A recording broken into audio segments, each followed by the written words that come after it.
and I started seeking after my opioids recovery, substance abuse recovery. उस time के बाद I started questioning मेरी mummy किसको पूछ रही हैं ये. Half of her life she was devoted to one person and just believing it. And then I found people who were the bridge between logic and dharma. I read Nietzsche too. Friedrich Nietzsche is perhaps one of the most controversial philosophers in history, and he managed to annoy a whole heap of people in the process. In fact, every time I post a video about Nietzsche, there are people in the comments saying how much they hate him. Nietzsche captures life. He captures all of those qualities. It's like a river that just overflows everything. कम ही बार हो पाता है कि हम ऐसी किसी हैरत अंगेज बात पर ठहर कर सोचें। हम कमीज प्रेस करके दफ्तर जाने वाले लोग हैं, ईएमआई भरने वाले लोग हैं, सोशल मीडिया पर जिंदगी भुना देने वाले लोग हैं। फ्रेडरिक नीत्शे ट्विटर पर होकर होते आज तो कम्युनिटी गाइडलाइंस के उल्लंघन के लिए उनका अकाउंट जरूर सस्पेंड होता। कोई लीगल रिक्वेस्ट आ जाती कि भैया ने शांति व्यवस्था में खलल डाल दिया है। अमेरिका में उन्हें तूल मिलता तो कैंसिल कर दिए जाते और भारत में तूल मिलता तो कूट दिए जाते। पाकिस्तान में भी यही होता और मुमकिन है फ्रांस और इजराइल में भी। मजहब इंसानों को ऐसे ही भेड़ बकरियां बना देता है। ये सोच थी दोस्तों एक ऐसे फलसफे की जिसने अपने फलसफे से हमेशा के लिए मगरिब को बदल कर रख दिया। इस फिलोसोफर का नाम था फ्रीडरिक नीत्शे।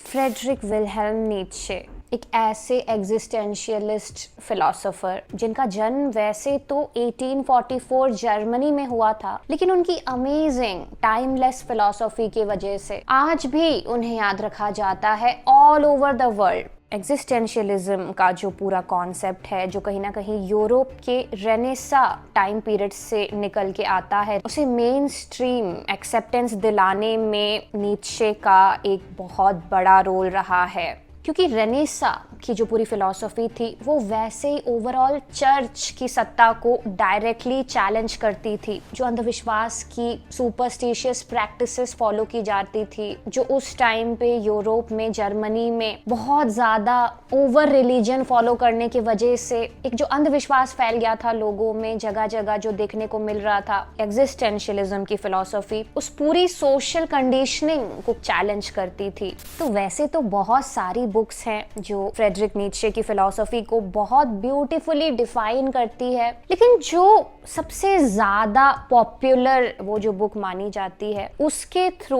आज हम समझने की शुरुआत करेंगे फ्रेडरिक नीत्शे की फिलॉसफी को। मैं बात कर रही हूँ one of the spiritual classics consider किए जाने वाली बुक द स्पोक ज़ाराथुस्ट्रा की। गाइस, कहा जाता है कि जब ये बुक लिखी थी नीत्शे ने तो वो उनके काल का, पूरे करियर का सबसे ज़्यादा मिस्टिकल टाइम पीरियड माना जाता है। ये आप कह सकते हो जब एक तरीके से उन्होंने खुद को अचानक से दूर कर दिया था अपने प्रोफेशन से। वैसे तो वो एक टीचर थे एक यूनिवर्सिटी में, फिलॉजी ये वो पढ़ाने का काम करते थे। फिलॉजी वो ब्रांच मानी जाती थी उस टाइम पे फिलॉसफी की जो कोर टीचिंग्स जो थी रेनेसा की, उसके कोर हाइलाइट्स को डिफाइन करता था कहीं ना कहीं फिलॉजी। और जब उन्होंने ये बुक लिखी थी तो कहा जाता है कि वो गॉड के बारे में विचार विमर्श कर रहे थे कि ये पूरा कॉन्सेप्ट क्या है। अलग कर दिया था उन्होंने खुद को एक पूरे भीड़ से। और फिर काफ़ी सालों बाद उनकी ये बुक आई थी जो कि एक स्पिरिचुअल क्लासिक आज भी मानी जाती है। पहली चीज़ तो कि इसका अगर आप टाइटलिंग देखेंगे ना कि टाइटल जो है वो क्या है बुक का, जो कि a book for all and none, इसे कहा जाता है या तो ये हर किसी की बुक है या किसी की भी नहीं। मतलब ये मेरे को लेके जा रही है वापस अष्टावक्र गीता में, जहाँ पे ऋषि बोलते हैं कि या तो सब कुछ मेरा है या कुछ भी नहीं, या तो ये पूरा ब्रह्मांड मेरा है या कुछ भी नहीं। Now coming to the philosophy of the book, Thus Spoke Zarathustra, guys. तो इसमें जो फिक्शनल कैरेक्टर है ज़ाराथुस्ट्रा का, वो ऐसे बताया गया है कि जब ज़ाराथुस्ट्रा की एज 30 इयर्स ओल्ड थी, जो एक जनरल एज होती है ह्यूमन बीइंग्स की, जब वो आप कह सकते हो बच्चे से जवान होते हैं या इमेच्योर से मैच्योरिटी का जो वो फेज होता है कि नहीं अब एनफ ऑफ सोशल कंडीशनिंग, अभी देख लिया बहुत करके, स्क्रिप्ट्स को फॉलो करके दुनिया के कि हाँ पैसे भी कमा लिए या एटलीस्ट 3-4 चीज़ें कर ली जो दुनिया वालों ने मुझे बोली थी सक्सेस की डेफिनेशन के हिसाब से कि ये तुम कर लोगे तो सक्सेस मिल जाएगी। तो 30 ईयर्स वो एक एज है जिसमें आके ह्यूमैनिटी को ये तो दिखने लग जाता है कि भाई ये जितनी स्क्रिप्ट्स मैंने अब तक फॉलो की थी ये बेकार है, बकवास है, शांति तो मुझे मिल नहीं रही, उल्टा मैं और फंस गया हूँ इन चीज़ों में कि अब तो मुझे खुद का जो कुछ करना था, अपना स्टैंड लेना था अकेले लाइफ में कि मैं अपनी हाईएस्ट पॉसिबिलिटी को एक्सप्लोर करूं, पता करूं कि ये जो वर्ल्ड दिख रहा है मेरे को आसपास ये है कैसे, क्या मैं इसमें अपना बेस्ट पर्सनालिटी उभार के ला सकता हूँ या क्या मैं बस इन ओल्ड स्क्रिप्ट्स को फॉलो करने के चक्कर में ही फंसा रहूँगा और मैं जिस तरीके से इस लाइफ को एक्सप्लोर करना चाहता था वो मैं नहीं कर पाऊँगा। 30 इयर्स की एज अगर आप देखें जो ज़ाराथुस्ट्रा की बताई गई है वो इसीलिए आप देखेंगे कि वो 30 इयर्स इसीलिए यहाँ से रिजेंबल करती है कि जब 30 इयर्स ओल्ड का होता है ज़ाराथुस्ट्रा तो उसको ये रियलाइज़ हो जाता है कि भाई ये वर्ल्ड कुछ ठीक नहीं है और अब मुझे अपनी प्राइवेसी चाहिए। एक तरीके से वैराग्य अब उभरने लगा है ज़ाराथुस्ट्रा में और वो मांग कर रहा है कि नहीं अब मुझको अब प्राइवेसी चाहिए, मुझे नहीं पता मैं अब आगे क्या करूँगा, खुद का कुछ स्टार्ट करूँगा या दुनिया में वापस आ जाऊँगा, कुछ नहीं, अभी मैं बस चाहता हूँ मैं दुनिया जो है ये पूरी छोड़ के जाऊँ और एनालाइज करूँ खुद को बस। फिर ज़ाराथुस्ट्रा जो है सब छोड़ के अपने आसपास का माउंटेन्स में चले जाता है सबसे दूर और 10 साल तक इस बुक में मेंशन किया गया है कि 10 साल तक फिर वो भटकता रहता है माउंटेन्स में। और ऐसा नहीं कि दुखी होके भटक रहा है, नहीं, अपना मस्त चिल होके भटक रहा है, एक्सप्लोर कर रहा है कि भाई दुनिया क्या है, चीज़ों को ऑब्जर्व कर रहा है, अद्वैत वेदांत की भाषा में कहे तो आत्म अवलोकन कर रहा है, डूबा हुआ है, ईगो को जानने की कोशिश कर रहा है। और जो एग्जैक्ट मेंशन्ड फ्रेज है इस बुक में वो ये कि Zarathustra had the enjoyment of his spirit and his solitude and he did not weary of it. He did not weary of it for 10 years. कि उसको घंटा कोई फर्क नहीं पड़ता 10 साल तक कि वो दुनिया को छोड़ चुका है, ठीक है। ऐसा नहीं कि उसको बहुत याद आ रही है अपने घर की ज़ाराथुस्ट्रा को, नहीं, क्योंकि वो अपने सॉलिट्यूड में और एंजॉयमेंट ऑफ हिज स्पिरिट जो अपना सेल्फ है उसी के एक्सप्लोरेशन में, उसको जानने में इतना ज़्यादा लीन हो चुका है कि उसको कोई याद नहीं आ रही किसी की भी। वो अपनी समझ को विकसित कर रहा है, अपनी चेतना को ऊपर उठाने की कोशिश कर रहा है, नए नए तरीके ढूंढ रहा है अपने आप को और बेस्ट करने की। और उसके बाद फिर after 10 years finally one morning, एक सुबह ज़ाराथुस्ट्रा को ऐसे रियलाइज़ होता है कि यार ये जो बात मुझे अब समझ आई है अपने ईगो के एनालाइजेशन से, अब ये इतनी ज़्यादा मेरे ऊपर फ्रूट की तरह फलित हो गई है। एक होता है ना फ्रूट पका हुआ, इतनी राइप हो गई है अब ये बात मेरे ऊपर कि अब मुझ में करुणा विकसित होने लगी है, एक तरीके से बांटने की इच्छा विकसित होने लगी है कि अब मैं इस पूरे ज्ञान को अब मैं लोगों तक पहुंचाना चाहता हूँ, क्योंकि अब इतना वो बढ़ गया है कि अब वो फ्रूट मैं दूसरों को खिलाऊंगा नहीं जाके। वो जो फ्रूट का टेस्ट है, वो जो मीठा स्वाद है, वो अगर मैं अब लोगों को बांट के उनमें बांट उसे आगे नहीं बढ़ाऊंगा तो मुझे अब चैन नहीं मिल रहा है। ऐसा नहीं कि मैं अकेले नहीं रह सकता और मुझे दुनिया की कोई खास ज़रूरत नहीं है, लेकिन क्योंकि अब मुझे ऐसा कुछ पता चल गया है कि जो मैं अब अकेले नहीं और रखना चाहता, क्योंकि मैं जानता हूँ कि अगर ये किसी और को मिलता है तो शायद मैं फिर इस ज्ञान का भी कुछ मीनिंग निकाल पाऊंगा कि ये ऐसा फल है जो जब तक मैं बांटूंगा नहीं वो विलुप्त हो जाएगा। तो मेरे ही स्वार्थ के लिए कहीं ना कहीं ये अच्छा होगा कि मैं इससे और बांटूं। और उसके बाद फाइनली फिर ज़ाराथुस्ट्रा एक दिन डिसाइड करता है कि नहीं, अब मैं माउंटेन से नीचे आऊंगा, ह्यूमैनिटी के पास वापस जाऊंगा। अब वो जो ब्रेक टाइम था एनफ अपने कॉन्फ़िगरेशन को जानने के लिए, अब वो जो टाइम है वो मैंने ले लिया, दैट्स एनफ नाउ। अब मुझे पता चल गया है कि वो कौन सा फ्रूट है जो मेरा खुद का है। तो वो फाइनली अब डिसाइड करता है कि मैं माउंटेन से नीचे जाऊं और सबको ये नॉलेज बताऊं। तो बहुत ब्यूटीफुल एक सीन जो स्टार्ट हो रहा है इस पूरी बुक का, जो मैंने पढ़ा तो आई वॉज लिटरली मेस्मराइज्ड कि यार wow what a scene. When I was reading it I was like कि वाओ व्हाट अ सीन, कि जब फाइनली ये डिसीजन लेता है ज़ाराथुस्ट्रा कि now I am going back बाकी लोगों के बीच में और अब मैं ये स्टार्ट करूँगा, ठीक है। तब एक ओवरवेलमिंग एटीट्यूड में, एक तरीके से गुस्से में, एग्रेशन में, करुणा से भरे हुए एग्रेशन में, कि करुणा भी है और एग्रेशन भी है।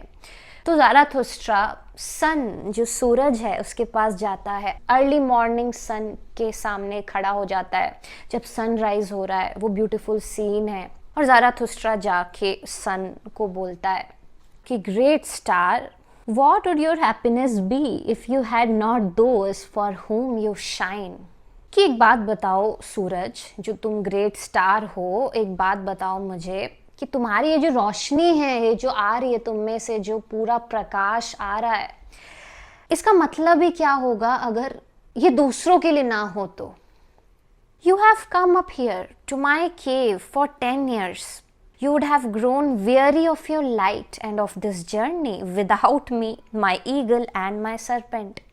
तो किसी तो केव में रहते होंगे, किसी गुफा में। ज़ाराथुस्ट्रा ऑब्वियसली अब माउंटेन्स में गए हैं तो कोई बिल्डिंग तो मिलेगी नहीं, तो किसी केव में ही रहते होंगे। तो यहाँ पे शायद वो अपने ईगल और सरपेंट के साथ रहते थे। तो वहाँ पे वो बोल रहे हैं कि मैं डेली इस गुफा में 10 साल तक इंतज़ार करता था तुम्हारी लाइट का, कि कब तुम जो है तुम्हारा उदय होगा, मैं सुबह मॉर्निंग सनलाइट को फील कर पाऊंगा, और जब तुम्हारी सनलाइट इस पृथ्वी में पड़ेगी तो ही वो खाना भी उपजेगा जिसे ढूंढ के फिर मैं जंगल में जाके कलेक्ट करके खा पाऊंगा। तो एक बात बताओ मुझे ग्रेट स्टार, कि तुम्हारी ये जो पूरी रोशनी है, क्या ये मेरे ईगल और मेरे सरपेंट के बिना किसी भी काम की थी? That's why behold, because I am weary of my wisdom, like a bee that has gathered too much honey, and now I needs hands outstretched to take it.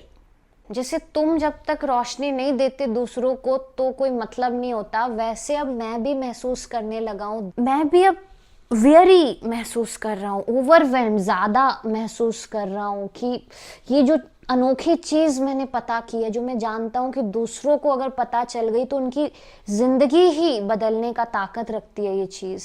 ये अब मैं देख पा रहा हूँ कि ये उसी बी की तरह, उसी हनी बी की तरह मुझे महसूस हो रही है कि जिसने अब इतना ज़्यादा हनी कलेक्ट कर लिया है कि अब वो चाहती है कि ये हनी जो है दूसरों को मिले, कि कोई तो हाथ बढ़ाए और इस हनी को कलेक्ट करे। Until the wise among men have again become happy in their folly and the poor happy in their wealth.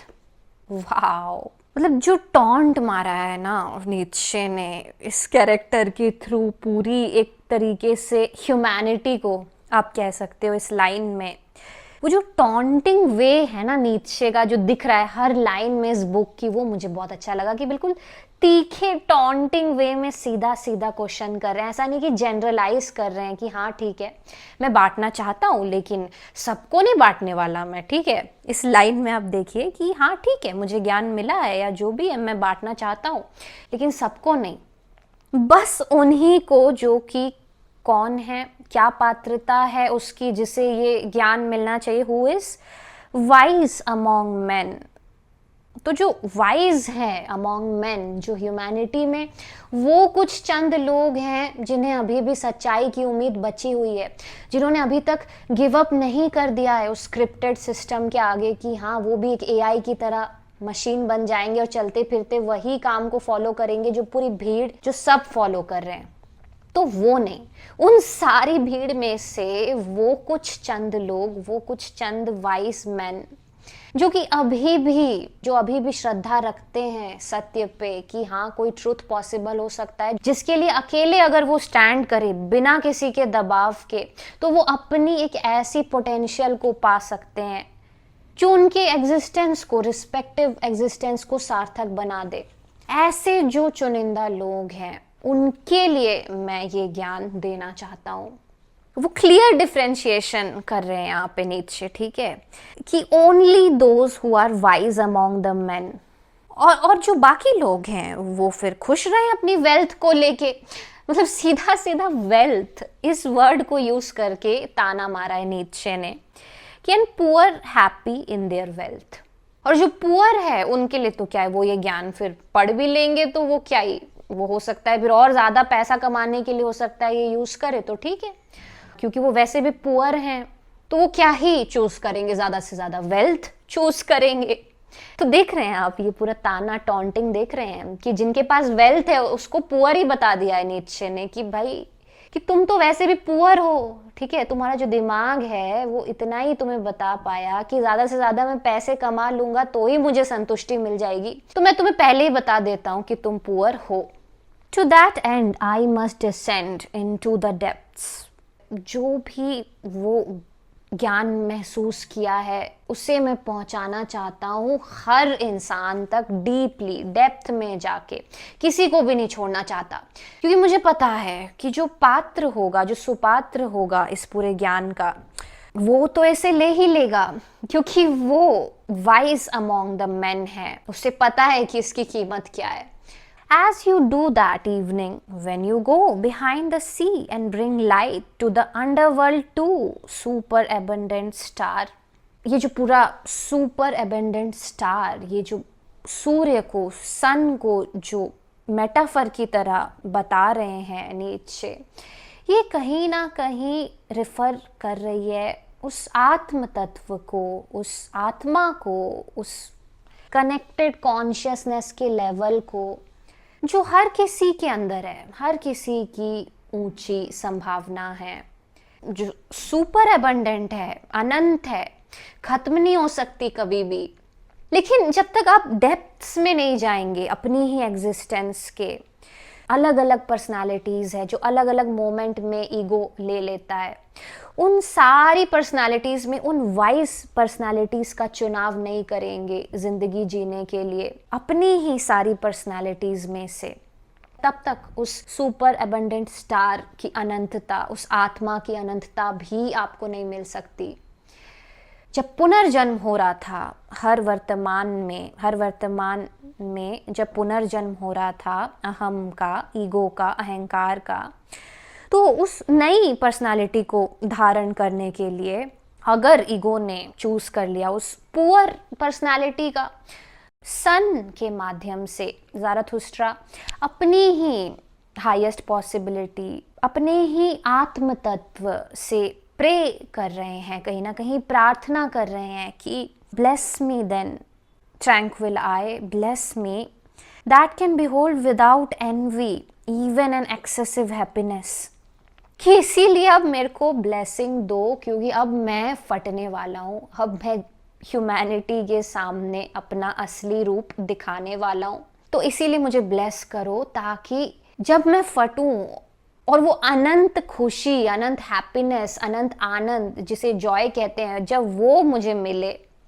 तो मैं खुद को देख के ही जल ना जाऊं, इतना ना जल जाऊं कि फिर मैं अपने कर्तव्य से ही विमुख हो जाऊं, जो मैंने सोचा था वो ही एग्जीक्यूट ना कर पाऊं।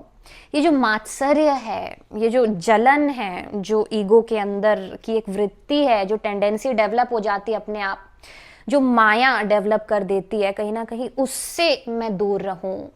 मेरे ही नजरों का वो जो ट्रैंक्विल एटीट्यूड है, वो जो स्वभाव है जिसमें सत्य है, जिसमें चित्त की शांति है, जिसमें जॉय है, उससे मैं ये प्रार्थना कर रहा हूँ, ठीक है, उस मेरे नज़रिए से प्रार्थना कर रहा हूँ कि क्योंकि मैं उस नज़रिए के साथ आगे बढ़ूंगा और उस नज़रिए के साथ जो भी आगे बढ़ा है उससे वो अनंत आनंद ही प्राप्त हुआ है, तो जब वो मुझे मिले तो तब मेरी जो नीची पर्सनालिटी है जिसमें एनवीनेस डेवलप होती है, ईर्ष्या डेवलप होती है, आवेशित हो जाती है जो मेरी पर्सनालिटी अपनी ऊंची पर्सनालिटी को तरक्की करते हुए देख के और रोकने की कोशिश करती है उससे आगे बढ़ने से, तो वो मैं ना करूं, ये कहीं ना कहीं मैं प्रार्थना करता हूं तुमसे tranquil eye. Bless the cup that wants to overflow, then the waters may flow golden from him and bear the reflection of your joy all over the world।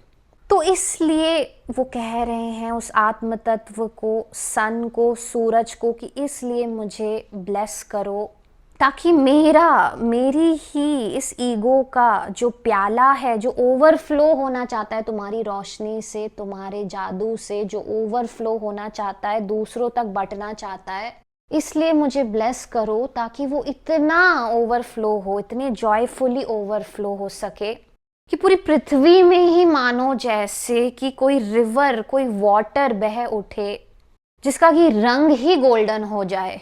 जिस तरीके से तुम गोल्डन हो, पूरी ह्यूमैनिटी भी गोल्डन हो जाए। एक रंग में मैं ढाल सकूं पूरी ह्यूमैनिटी को, तुम्हारे सोर्स से रंग सकूं, इसलिए सुपर एबंडेंट स्टार मुझे ब्लेस करो। और फिर वो बेस्ट लाइन अब आएगी जो मेरे को मतलब ऐसे लगी थी, I was almost in goose bumps जब मैंने वो पढ़ा ना। उसके बाद फिर नीचे की अमेजिंग लाइन आती है कि Behold now, this cup wants to be empty again, and Zarathustra wants to be man again. Zarathustra wants to be man again. Wow. And thus began Zarathustra's downgoing. कि इसीलिए अब मैं तैयार हूँ 10 साल के बाद, उस पर्टिकुलर टाइम के बाद जो भी मैंने अपने ले लिया है। अब वो चीज़ ज़ाराथुस्ट्रा के लिए 10 साल है, किसी के लिए वो कुछ घंटे भी हो सकते हैं, कुछ दिन भी हो सकते हैं, या क्या पता 10 साल से ज़्यादा भी हो सकते हैं, या क्या पता बस कुछ मिनट भी हो सकते हैं। वही कह रहे हैं फिर यहाँ पे नीचे ज़ाराथुस्ट्रा के माध्यम से कि अब मैं तैयार हूँ। जब फाइनली मैं अपने आत्म तत्व से कनेक्ट हुआ, मेरा जो कप है वो इतना ज़्यादा ओवरफ्लो कर रहा है कि अब मैं इस कप को एम्प्टी करने के लिए वापस से रेडी हूँ। And now Zarathustra wants to be man again. बहुत हो गया ये cut off what of world से, अब मैं रेडी हूँ वापस दुनिया में सबके बीच उतरने के लिए, सबके साथ वापस वही प्रतिस्पर्धा करने के लिए, वही जो लड़ाई होती है सर्वाइवल की, वो सब कुछ करने के लिए। And I want to be that man again. And thus began Zarathustra's down going. और इस तरीके से शुरुआत होती है ज़ाराथुस्ट्रा के नीचे जाने की। वो जो डाउन गोइंग है, जो कि उस हाईएस्ट सोर्स से आती है, वो जो पूरा प्रवाह है उस गोल्डन लाइट का, वो ताकि अब नीचे आके उन सब तक पहुंच सके जो जो सुपात्र हैं उस ज्ञान को पाने के। So that was it for the part 1 of this video. बहुत बड़ी बुक है और इतने प्यारे कॉन्सेप्ट्स हैं जिनको आप जानोगे तो बहुत नए पहलू खुलेंगे आपकी जिंदगी के। तो इसीलिए वो बेवकूफ़ी तो मैं नहीं करने वाली कि नीचे की पूरी फिलॉसफी इन 5 मिनट्स उस टाइप की कोई वीडियो मैं बना दूं। मैं जो चाहती हूँ कि भाई मैं अपनी ऑडियंस को वो डीपनेस दे सकूं नीचे की कॉन्शियसनेस के साथ। हो सकता है कि पार्ट 2 इस वीडियो के बाद ही आए, या इस वीडियो के बाद कोई दूसरे या तीसरे वीडियोस भी आते हैं तो उसके बाद पार्ट 2 आए, लेकिन टाइटल में मैं अपडेट कर दूंगी। तो जो पार्ट 2 है उस पे हम डिस्कस करेंगे कि फाइनली वो ज्ञान जो है वो क्या है जो ज़ाराथुस्ट्रा बांटेंगे, जिसके लिए वो प्रे कर रहे हैं। तो मिलते हैं ऐसे किसी एक और वीडियो में। Till then take care of yourself. जोड़ के किनारे बैठी सोचे